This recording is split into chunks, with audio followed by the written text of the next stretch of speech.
Hello à tous, vous regardez Unlocked, l'émission qui décrypte les entreprises. Aujourd'hui, c'est avec Théo et Anne-Laure de chez L'Oréal que nous allons parler de leur campagne de recrutement puisqu'ils sont à la recherche de stagiaires, mais nous allons aussi parler d'inclusion et de diversité. Et où ils mettent en place des actions afin de recruter et d'intégrer, afin de promouvoir la diversité. On creuse tout ça, mais d'abord on passe au pitch me that.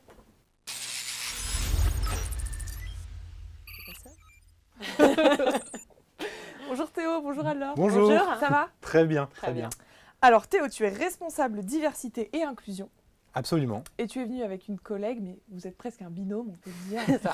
Alors, tu es directrice diversité et inclusion. Exactement. Alors, Anne-Laure, tu sais ce qu'il te reste à faire. Tu vas devoir nous pitcher ce qu'est L'Oréal en 1 minute. Aucun souci, avec plaisir. Je lance le chrono. C'est parti. C'est parti. Donc L'Oréal, pour nous, on voulait parler beauté et inclusion. En fait, ce qui est important pour nous, c'est qu'il n'y a pas un modèle de beauté, une beauté unique, mais plein de beautés différentes en fonction des cultures, en fonction de l'histoire, en fonction des civilisations. Et donc, fort de ça, convaincu qu'il y a un nombre infini de beautés, pour nous, c'est vraiment important de travailler avec nos 86 000 collaborateurs sur ce sujet et d'en faire une richesse et que chacun puisse en fait s'exprimer. Et pour ça, on a un mot au sein du groupe, au sein de L'Oréal, qu'on appelle l'universalisation. Alors, l'universalisation, c'est un mot qu'on a inventé et c'est pour nous la globalisation, en fait, dans le respect de toutes les différences. Et tout ça, c'est aussi la base de la diversité et de l'inclusion. C'est pour ça que j'en parle. Et j'en parle parce que nos 86 000 collaborateurs, ils sont tous différents. Ils sont tous issus d'une culture différente.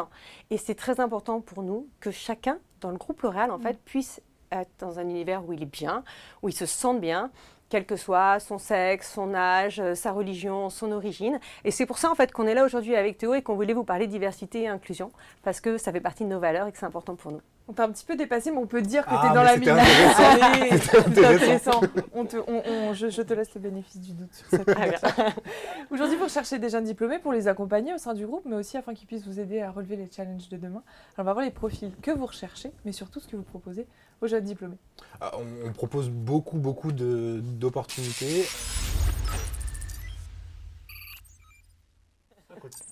Tu avais envie de parler, Théo, mais je te donne la parole. Alors, quels sont les profils que vous recherchez aujourd'hui? Alors, on recrute plein de types de profils différents, des CDD, des CDI, et du coup, puisque là, c'est l'objet des stages, sachant que ce qu'il faut savoir, c'est que chez nous, les offres de juniors CDD, CDI, elles sont pourvues à 70% par des anciens stagiaires et alternants. Okay. Donc, c'est la bonne manière pour pouvoir intégrer le groupe. Et alors, on propose ces opportunités-là sur plein de types, finalement, de domaines, puisqu'on a de la recherche, on a de l'industrie, on a des affaires, on a des fonctions corporate, donc plein de métiers différents. Marketing, finance, digital, opération, RH, bref, plein d'opportunités qui peuvent correspondre à tout le monde, de bac à bac plus 5.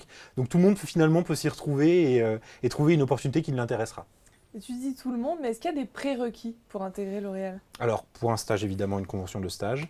Et après, sinon, on va rechercher de la passion, on va rechercher de la volonté d'entreprendre, la volonté de faire bouger les lignes, d'être créatif, d'être innovant. C'est des choses qui sont pour nous hyper importantes. Parce que vous m'aviez parlé des enjeux d'attractivité sur lesquels vous travaillez. Il y avait de l'autocensure. Ah oui, ouais. Oui, absolument. On est L'Oréal et finalement, on symbolise beaucoup de choses et on a un vrai enjeu au sein de la diversité, mais finalement, pour tous nos recruteurs, c'est finalement de dire on peut être soi-même chez L'Oréal, on peut être différent chez L'Oréal et donc on peut oser postuler chez L'Oréal parce qu'on s'en rend compte quand on rencontre des collaborateurs de la vraie diversité des profils, que ce soit école de commerce, université, BTS, bac plus 5 et finalement, il faut oser postuler parce que quand on fait cette rencontre avec le recruteur, on se rend compte que finalement, L'Oréal, c'est une entreprise qui est possible et dans laquelle on peut se sentir bien. Donc, on n'est pas obligé de venir d'une grande école pour postuler chez L'Oréal et d'avoir toutes les compétences puisque vous les formez. Absolument. Alors, tu voulais dire un mot sur l'inclusion? L'inclusion, la diversité, oui, tout à fait. En fait, c'est vraiment une richesse pour nous et c'est une richesse parce que nos enjeux, c'est de chercher des personnes qui sont différentes, des personnes qui sont uniques, des personnes qui sont complémentaires. Donc, on a un vrai enjeu de recherche en fait, des talents et des compétences dont on a besoin pour faire évoluer le groupe. La diversité et l'inclusion, c'est aussi essentiel pour nous dans notre manière d'avoir des collaborateurs et de travailler sur leur espace de vie, sur leur quotidien, parce que c'est important qu'ils se sentent bien, qu'ils se sentent à l'aise. Et puis, c'est un vrai enjeu pour nous également parce qu'il y a effectivement le groupe L'Oréal pour lequel on travaille, mais on ne travaille pas seul, hein. On travaille avec beaucoup d'associations externes, des pouvoirs publics, et c'est très important pour nous de travailler avec tout le monde parce qu'on se dit que ces sujets de la diversité et de l'inclusion, c'est aussi la construction du monde de demain, c'est faire bouger les lignes, et c'est vraiment important pour nous. C'est pour ça qu'on voulait aussi en parler là. Et dans cette politique de la diversité, est-ce que tout le monde l'accepte? Est-ce que tout le monde s'y retrouve dans le groupe? En fait, c'est un grand chantier. C'est déjà un chantier pour la personne, Ouais. parce que l'objectif, c'est de pouvoir être soi-même dans le monde du travail. Et ça, nous, en tant qu'équipe diversité, on essaye de travailler sur différents piliers. Alors, on en a 6 dans notre politique. On a le handicap, l'origine, le genre, l'apparence physique, la génération et l'orientation sexuelle, qui font que finalement, notre politique, elle peut s'adresser à tout le monde. Et dire que finalement, dans le cadre de L'Oréal, dans son environnement au quotidien, c'est OK d'être soi-même et de pouvoir avoir ses propres opinions et ses propres différences. Ça, c'est un enjeu individuel. Et après, collectivement, on travaille évidemment à faire en sorte que la différence, elle soit acceptée. Et pour ce faire, on œuvre à plusieurs niveaux. Alors, on fait des énormes événements de sensibilisation sur le handicap, sur la différence de façon générale, et on s'assure de former tous nos collaborateurs à la différence et à la diversité. On a ce qu'on appelle les ateliers de la diversité, où tous les collaborateurs, 100% d'entre eux, passent au moins une fois pour comprendre leur impact et l'impact qu'ils peuvent avoir dans le quotidien des décisions qu'ils peuvent prendre et qui peuvent toucher finalement d'autres différences. Donc ça, c'est une journée qui est obligatoire pour tous les collaborateurs. Ouais. Tu peux nous donner des exemples de missions, de ce qui se passe dans cette journée? Alors dans cette journée-là, par exemple, on va étudier les différentes publicités et voir si à un moment donné, la publicité, elle va représenter la diversité ou si on a bien pris en considération les différentes influences ou cultures. Et si on respecte les différentes cultures et consommateurs, ça peut être aussi, on met les collaborateurs en situation, dire voilà, vous avez un cas RH, un manager vient vous voir, il vous parle de ne pas vouloir accepter tel type de personne dans son équipe pour une raison X ou Y, comment vous réagissez en tant que manager, en tant que collaborateur, etc. Donc c'est des cas business, et des situations RH, et des moments un peu théoriques, parce que finalement, c'est aussi parler de la discrimination, l'impact de la discrimination dans le droit du travail, etc., pour que tout le monde ait une culture de la différence chez L'Oréal et qu'on puisse être accepté. Ça, on le fait pour les collaborateurs, et on est encore plus de focus sur les managers et les RH, parce que finalement, c'est des populations qui, dans le parcours de vie, vont avoir un impact sur soit des choix de recrutement, soit de la mobilité, et eux, on les forme encore plus précisément aux biais inconscients et aux stéréotypes pour faire en sorte qu'il n'y ait pas de préjugés et que finalement personne ne soit à un moment donné bloqué dans son intégration parce qu'il est différent. Oui, c'est ça. La question de la parité homme-femme se pose. Tu m'as dit que vous avez mis en place une campagne Stop au sexisme ordinaire en entreprise. Tout à fait. Stop au sexisme ordinaire en entreprise, en fait, c'est parti en fait, du postulat que toutes les entreprises travaillent sur les sujets de mixité et c'est vraiment important, c'est essentiel. Au sein du groupe, nous, on travaille vraiment sur la place des femmes d'une manière globale. On travaille et on s'assure à ce qu'elles soient représentées à tous les niveaux, qu'elles soient par exemple dans nos postes clés, c'est essentiel et on a 54% de femmes dans nos postes clés. On travaille également depuis des années à s'assurer qu'il n'y a pas d'écart de rémunération. Ça fait plus de 10 ans qu'on travaille sur ce sujet et qu'on poursuit le travail. Qu'on travaille sur la mixité, on y reviendra. Et fort de tout ça, c'est important pour le groupe, pour moi, qu'on puisse travailler sur le sexisme ordinaire en entreprise. Le sexisme ordinaire, c'est ces petites phrases, ces gestes, ces propos qui, comme ça, peuvent paraître anodins, qu'on peut tous prononcer et qui, finalement, à force de les répéter, ça a un impact extrêmement important sur la carrière des femmes, sur la légitimité qu'elles peuvent se porter, leur confiance. Et donc, c'était important pour nous de travailler sur ce sujet et pas de travailler seul. Tout à l'heure, je disais qu'on avait envie de faire bouger les lignes. Ça fait partie des souhaits qu'on a, faire bouger les lignes sur le sexisme. Et donc, on a été accompagné par Brigitte Grézy, qui est une experte du sujet en France sur le sexisme. DY est d'accord. Et on a emmené avec nous, pour commencer, 30 entreprises. Jeudi, on signera avec 26 entreprises supplémentaires ou organisations pour mettre en commun toutes ces bonnes pratiques, toutes ces actions, tout ce qu'on peut mettre en place, les mesures pour arrêter ce sexisme ordinaire. Et on est très content jeudi d'accueillir non seulement d'autres entreprises, mais d'accueillir également des écoles et des PME. Et c'est important pour nous parce que le sexisme, ce n'est pas en entreprise qu'il faut commencer à travailler sur le sujet, c'est bien avant. Et donc peut-être, vous pourrez regarder que parmi vos écoles, des écoles seront partenaires jeudi parce qu'on aura 4 écoles à nos côtés, donc on est vraiment très contents. Et puis au-delà de tout ça, il y a vraiment la mixité qui est importante pour nous, cet équilibre entre les hommes et les femmes. On est une entreprise qui va attirer plus spontanément des femmes, mais on a besoin de tous les talents. C'est une entreprise vraiment où on peut avoir de l'ambition, on peut avoir de l'énergie, on peut être créatif. il y a vraiment du challenge, de l'innovation. Et donc, je pense que tout le monde peut avoir sa place au sein du groupe L'Oréal et c'est important aussi de le rappeler. Et ça c'est vrai. Et la passion, quand on parle de passion, c'est pas que des cosmétiques, parce qu'on entend parfois se dire je vais pas postuler chez L'Oréal parce que les cosmétiques, j'y connais pas grand-chose. Mais ça, c'est des choses qu'on apprend finalement quand on vient chez nous. Et il faut pas s'arrêter à ça. Et c'est pour ça que finalement, les challenges qu'on a dans le quotidien, ça peut nourrir tout le monde et tout le monde peut s'y retrouver. Et tu m'as dit une chose intéressante au téléphone sur les petits mots ordinaires qu'on disait, par exemple, aller encore en congé mat. C'est pas uniquement les hommes qui disent ça, c'est aussi les femmes. Exactement. Et c'est pour ça que vous voulez former. Et ça, c'était intéressant ce que tu me dis. Et je rebondis juste sur les ateliers des diversités, sur les formations dont parlait Théo tout à l'heure. On met dans ces formations toutes les actions qu'on mène, parce que c'est important que les collaborateurs sachent précisément comment on est engagé, sur quoi on est engagé, et le fait qu'il y a zéro tolérance dans l'entreprise là-dessus. Et on a fait une campagne d'affichage avec ces phrases. Elle est encore enceinte, elle les enchaîne. C'est vrai, on ne peut pas compter sur elle le mercredi. Ou viens avec nous, tu seras notre atout charme. Et ces phrases, le c'est vrai, on ne peut pas compter sur elle le mercredi, ça peut être prononcé par des hommes ou par des femmes. Et c'était important aussi de le dire parce que c'est à nous tous de faire attention. Et il y a également un rôle de témoin qui est important sur tous les sujets des diversités en fait. Parce que parfois on est témoin. Et en tant que témoin, c'est plus facile de réagir et de dire attends là, stop. Et c'est pour ça qu'on voulait vraiment former, emmener nos collaborateurs avec nous et on les fait participer sur nos actions parce que c'est tous ensemble qu'on est convaincus qu'on construira encore plus le monde de demain et celui d'aujourd'hui d'ailleurs pour que tout le monde soit bien au travail. Bon, alors là, c'est eux qui vont vous faire participer parce qu'on a reçu des questions de la part des étudiants. On y répond tout de suite.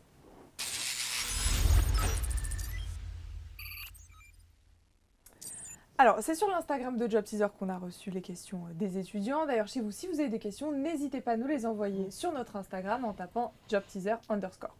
On prend la première question de Cyriane qui vous demande « Comment avez-vous eu l'idée de lancer cette politique, donc inclusion et diversité ?» Alors, on n'a pas eu l'idée de lancer cette politique parce que cette politique, elle fait partie de l'ADN du groupe L'Oréal. Elle a toujours existé et je pense qu'elle existera toujours. Et on regardait, il y a une phrase qui me vient à l'esprit comme ça de Jean Schweller, qui est le fondateur du groupe donc au début du XXe siècle et qui disait une entreprise, ce n'est pas des murs et des machines, ce sont des hommes, des hommes, des hommes. Et en fait, la place de l'humain, la place des collaborateurs, mais aussi des consommateurs est essentielle. Et voilà, donc je pense que, comme on a eu l'idée, on pense que c'est vraiment important de travailler sur ces sujets. On a été dans les premières entreprises, voire la première entreprise à signer par exemple la charte de la diversité en 2004, et on continue à s'engager et on continuera à s'engager parce que voilà, on est convaincu qu'on a un rôle à jouer. Mais je trouve que c'est aussi notre responsabilité en tant que grand groupe. On a l'audience nécessaire, on a les moyens pour le faire et on a la responsabilité de prendre part, de prendre la parole, d'initier des choses. Typiquement sur le sexisme, on en parlait, mais c'est quelque chose qu'on a vraiment à cœur de faire et qu'on pense vraiment devoir faire en tant que grand groupe. Ok. Marois vous demande, les critères de beauté tels que le surpoids ou une personne étrangère, donc une apparence qui n'est pas familière, peuvent-ils représenter un frein pour le recrutement ? Alors évidemment non. Enfin, ce dont parle Marois, c'est de la discrimination. Donc on est extrêmement vigilant à ce qu'il n'y ait pas du tout de discrimination chez nous. Quand on le dit, c'est pas du ressenti. On fait des études vraiment régulières pour s'assurer qu'on ne discrimine pas chez L'Oréal. Alors, par exemple, on a fait des campagnes de testing. Le testing, c'est envoyer 2 CV, exactement pareil, où on change juste un critère. Et en fonction du critère, on voit si la personne est rappelée ou pas. Et ça permet de déterminer si finalement il y a de la discrimination ou pas. Donc on a fait 3 campagnes. Les 2 premières, ça a été sur les consonances du nom, sur l'origine sociale la deuxième. La troisième, elle est en cours, donc on ne dévoile pas sur la thématique sur laquelle elle est. Et on se rend compte qu'il n'y en a pas de discrimination. Donc ça, c'est très bien. Après, à côté de ça... on veille à ce que ça reste dans la tête de nos recruteurs et donc tous les ans on les reforme au biais cognitif, inconscient, aux stéréotypes pour s'assurer qu'il n'y ait aucun préjugé qui puisse à un moment donné faire obstacle à l'embauche d'un talent quel qu'il soit et sa différence. Donc évidemment pour la jeune Marois il me semble, il ne faut pas qu'elle s'autocensure, il faut qu'elle postule parce qu'elle sera reçue si ses compétences sont en phase avec ce qu'on recherche. Ce qui pose la question de la photo sur le CV. Ouais. Qu'est-ce que vous en dites de ça ? Moi, c'est une bonne question parce que ça permet d'identifier le CV, de se dire la personne représente ça. Après, elle n'a pas d'intérêt particulier. Et c'est toujours, moi, j'ai toujours le conseil que je donne aux gens, c'est mettez des choses qui ont de l'intérêt sur le CV. La CV, en l'occurrence, pour moi, n'a pas forcément un apport particulier d'informations pour identifier ou pour faire en sorte qu'on sélectionne le CV ou pas. Quoi. Ok. Camille vous demande, quels conseils donnez-vous pour rester soi-même dans le monde du travail, caractérisé par une grande diversité des collaborateurs ? Alors, le premier conseil que je donnerais, moi, c'est de choisir la boîte dans laquelle on veut aller déjà. C'est de choisir la boîte et prendre une boîte dans laquelle qui va prôner la diversité, qui va dire que la différence c'est une richesse parce que et où on peut parler et oser être soi-même parce que c'est le levier 1. Et après l'autre chose c'est que faut oser dans une entreprise qui le permet et L'Oréal typiquement c'en est une. Il faut oser parler de sa différence, oser avoir ses opinions parce qu'on se rend compte finalement que plus on parle de qui on est, de sa différence, plus finalement les autres disent ah bah oui j'avais pas vu les choses comme ça et finalement ça ouvre l'esprit des autres et ça rend les autres plus tolérants donc choisir sa boîte et oser exprimer ses idées. Ok. Leonardo voudrait savoir, est-ce que L'Oréal aurait des groupes d'affinité, groupes internes d'appui pour les communautés LGBT, afrodescendants, latins, etc. On n'a pas de réseau, si c'est la question. On n'a pas de réseau en France au sein de L'Oréal. En revanche, on travaille sur tous les sujets et on accorde une importance très particulière au S qu'on met à diversité. En fait, on parle toujours des diversités parce qu'on essaye de parler de tous les sujets. On essaye d'être vraiment d'une manière transverse sur le respect et c'est ça qui est important pour nous. Travailler tous les sujets vraiment sur le respect. Après, parfois, par commodité, on est obligé de travailler un sujet ou un autre, c'est clair. Par contre, on a des observatoires des diversités et ça, c'est quelque chose qui nous tient particulièrement à cœur. Les observatoires des diversités, ce sont des collaborateurs qui se regroupent sur différents sites, différents campus en Île-de-France, en usine ou en centrale, et qui vont travailler ensemble sur des sujets, des thématiques de la diversité et mettre en place des actions concrètes sur leur site. Et ça, c'est vraiment important pour nous. Donc, il y a effectivement des regroupements de collaborateurs qui ont envie de travailler sur nos sujets. Ça, juste, c'est quelque chose qu'on fait hyper régulièrement, de se dire comment on associe au maximum nos collaborateurs à toutes les actions qu'on peut mener. On en parlait là sur les observatoires, mais il y a aussi, par exemple, on essaie de montrer aux collaborateurs que finalement ils peuvent s'investir et être acteurs de la société, soit en faisant du mécénat de compétences pour les stagiaires par exemple. On propose une offre pour ceux qui ont une appétence pour le monde associatif hyper poussé, des stages qui sont dits partagés où finalement on a 4 jours au sein de L'Oréal et on peut passer une journée dans une asso sélectionnée en partenariat avec Vendredi qui est le partenaire avec lequel on travaille. Donc on essaye de faire en sorte que les collaborateurs incarnent autant la politique de diversité que nous on peut la travailler dans le quotidien. C'est extrêmement important pour nous. Ok. Amine vous demande, l'univers des cosmétiques étant encore largement perçu comme réservé aux femmes, quelles actions menez-vous afin que chacun se sente légitime à utiliser les produits L'Oréal sans distinction de genre ? Alors chez L'Oréal France, on a 54 marques, donc finalement, on trouve finalement des produits qui peuvent nous correspondre, peu importe son genre, sa différence, sa carnation, etc. C'est extrêmement important pour nous d'avoir cette variété de produits et même dans les types de marques on essaie d'avoir des teintes différentes pour que chacun s'y retrouve. Après on a des marques qui s'adressent, par exemple NYX Professional Makeup s'adresse aux hommes comme aux femmes, c'est du make-up et donc on essaye de montrer qu'on veut casser aussi ces barrières entre tel produit pour tel genre et tel autre pour tel autre et de plus en plus, et on le voit, nos marques essayent de diversifier leur égérie, diversifier leurs ambassadeurs, leur prise de parole sur YouTube en prenant des youtubeurs qui peuvent être hommes ou femmes pour parler de produits make-up, pour parler de produits de soins, etc. Et ça, c'est extrêmement important pour nous parce que finalement, on veut que chacun se sente à l'aise d'utiliser les produits qu'il le souhaite aussi librement qu'il le souhaite. Et pour nous, on a ce rôle de montrer, ok, c'est ok, regardez, on vous montre qu'il y a des rôles modèles ou des exemples qui peuvent le faire. Donc c'est important pour nous. Amira voudrait savoir comment mettre en avant sa propre multiculturalité sur son profil. Alors déjà, si elle est multiculturelle et qu'elle a différentes influences, évidemment, il faut en parler parce que c'est une richesse extrêmement importante. Après, nos RH et nos recruteurs sont plutôt bons parce qu'ils arrivent à spotter ces différences-là et un peu facilement, évidemment dans le petit texte d'intro qu'on peut mettre sur le CV, parler de ses différentes influences, ses différentes origines, c'est très intéressant, mais par les voyages, par l'investissement associatif, par les langues, c'est des choses où finalement on va déceler ça. Et pour nous, c'est extrêmement précieux et c'est ce qu'on va rechercher parce que plus les gens ont plein de dimensions, plus on se dit que c'est quelqu'un qui va au sein de L'Oréal pouvoir apporter beaucoup, apprendre beaucoup et aura un vrai esprit ouvert qui va pouvoir faire en sorte qu'il se réalise pleinement dans nos équipes, quoi. Donc évidemment, il faut en parler et dans le CV, il y a plein de manières de le faire et en tout cas, nos RH sont très, très à l'affût de ce genre d'infos. Alors j'imagine maintenant que vous avez des conseils en tant qu'expert pour réussir son entretien. On va faire un focus particulier sur le handicap. On creuse ça tout de suite.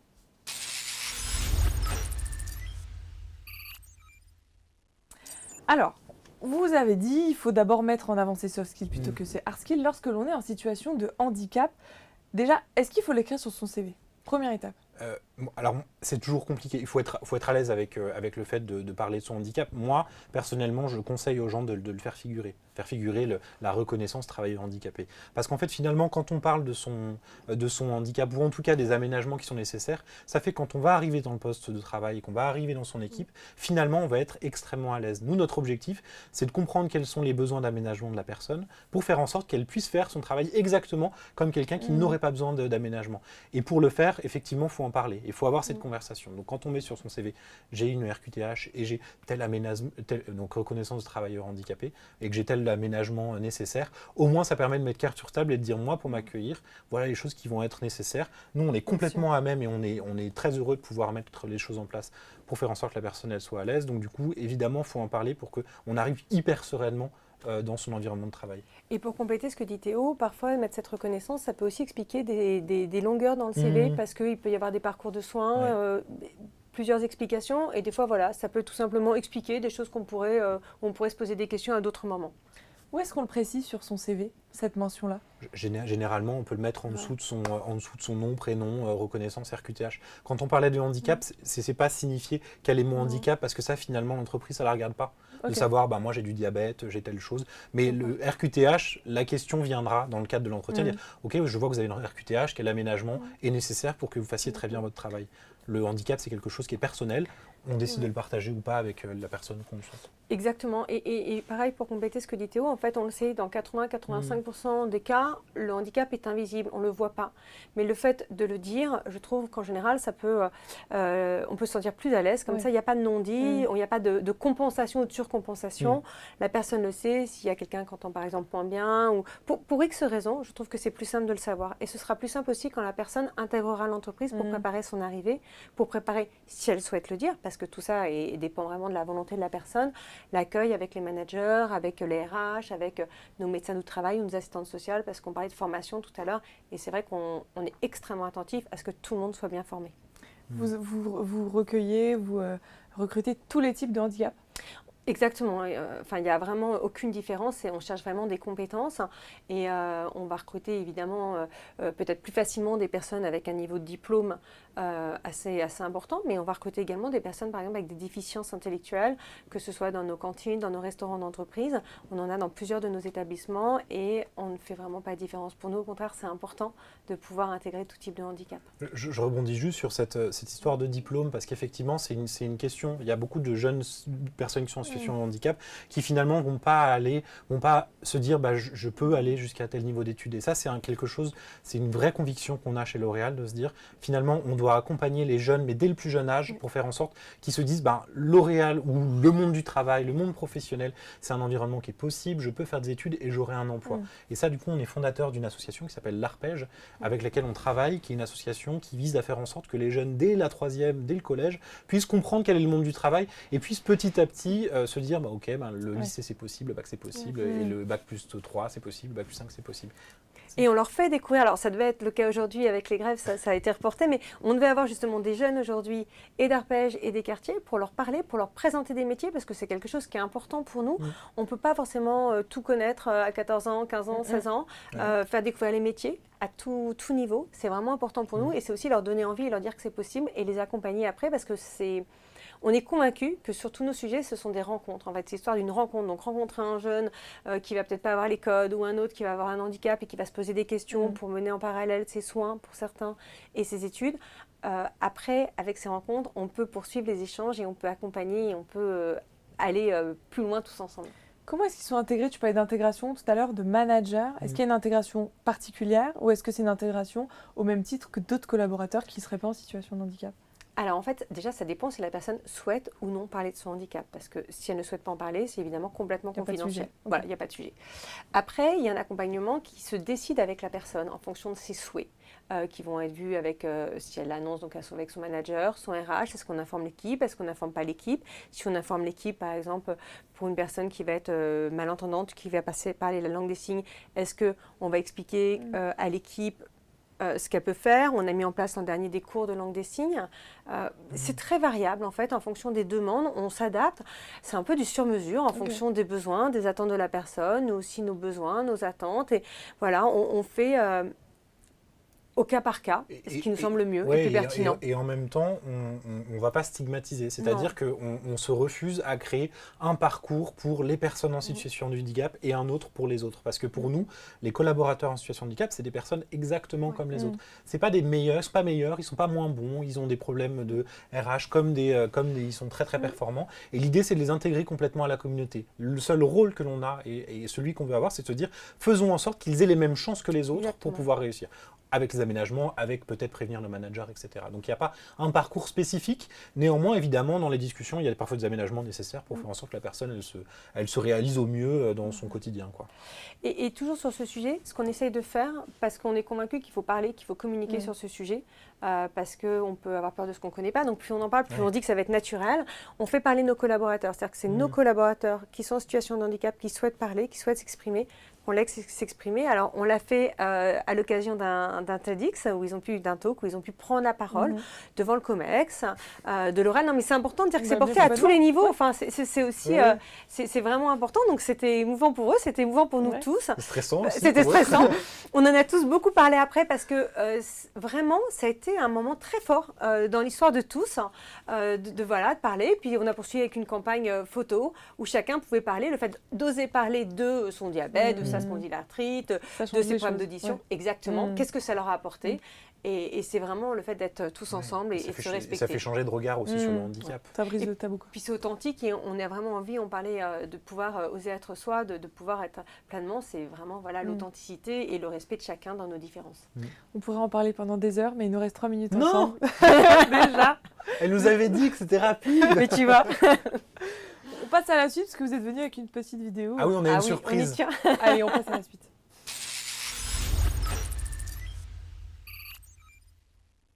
Voilà, sans plus attendre, on passe à la vidéo, on la regarde, on la commente après. Ok. Allez, c'est parti. En ce moment, je prépare les championnats du monde de l'eau. C'est des heures et des heures d'entraînement pour ce court moment de compétition.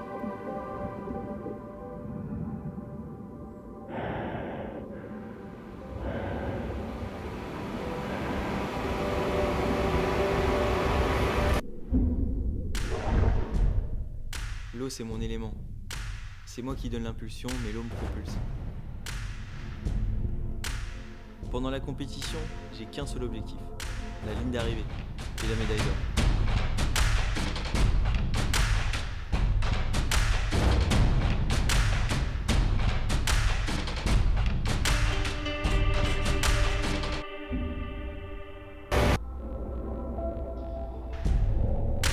Ma passion pour l'eau, c'est elle qui me pousse dans mes retranchements. Rendez-vous sur la ligne d'arrivée. Alors Anne-Laure, tu peux nous parler de cette vidéo? Oui, je peux en parler un petit peu. C'est une rencontre en fait avec Théo Curin. C'est un coup de cœur. C'est un nageur paralympique. Théo a 19 ans. Il est incroyable. Et quand je l'ai rencontré, j'ai trouvé que c'était une personne exceptionnelle avec des valeurs très fortes, de persévérance, de résilience, un talent. Et j'avais très très envie qu'il puisse travailler avec une de nos marques. Et je trouve que c'est assez représentatif de finalement ce qu'on fait. C'est-à-dire que là, on a beaucoup parlé de ce qu'on faisait en interne et comment on accompagne nos collaborateurs, etc. Et au-delà de ça, on a, et on l'a dit, la responsabilité en tant que groupe de faire bouger les lignes, de faire changer de regard sur la différence. Et donc, le meilleur média que nous, on a en tant que groupe L'Oréal, c'est nos marques. Et donc, on essaye de plus en plus d'intégrer au sein de nos marques des personnes qui peuvent représenter la différence dans toute sa diversité. Et donc, typiquement, Théo Curin, c'est un exemple qui est super. On a Grace Wambolois, qui est une autre basketteuse paralympique qui travaille avec Saint-Gervais-Mont-Blanc. Et tout ça, finalement, ça montre qu'on peut être soi-même, on peut être différent. Et c'est OK. Et ça, c'est un super exemple qui le montre, je trouve. Je peux venir travailler avec vous? Un dernier mot de la fin pour les convaincre de vous rejoindre. Alors, avec tout ce qu'on a dit déjà. J'en ai deux. Oui, j'en ai deux. Premièrement, c'est absolument éviter l'autocensure. J'espère que les gens l'ont compris en regardant ce job teaser et c'était important pour nous de le montrer. Il faut oser postuler parce que la différence, elle est super acceptée chez L'Oréal et on a envie de la partager. Et le dernier mot qu'on a, c'est suivez-nous sur les réseaux parce que on diffuse et on parle de tout ce qu'on fait. Et demain, on a un énorme événement qui est un concours d'éloquence sur la diversité ou l'inclusion où finalement, on a proposé à nos collaborateurs de réfléchir sur la diversité et l'inclusion, de prendre la parole, d'écouter les sujets de diversité et d'inclusion. Donc on est extrêmement fiers et ça va être un bel événement puisque demain c'est la grande finale avec les plus éloquents. Donc on a envie de les avoir. sur des thématiques du sexisme. Du sexisme, ouais. Ah, tu dévoiles. Je dévoile la finale. Mais pas la thématique. Pas la thématique. Bon, alors chez vous, si Anne-Laure et Théo, mais j'en suis convaincue, vous ont justement convaincu, vous pouvez postuler sur careers.l'oréal.com ou sur jobteaser.com. Merci à tous les deux. Merci beaucoup. Merci D'avoir été là, beaucoup. c'était un plaisir. On parle après de mon embauche. Ah, ouais, très bien. Et chez vous, comme d'habitude, je vous donne rendez-vous très vite pour un nouveau live.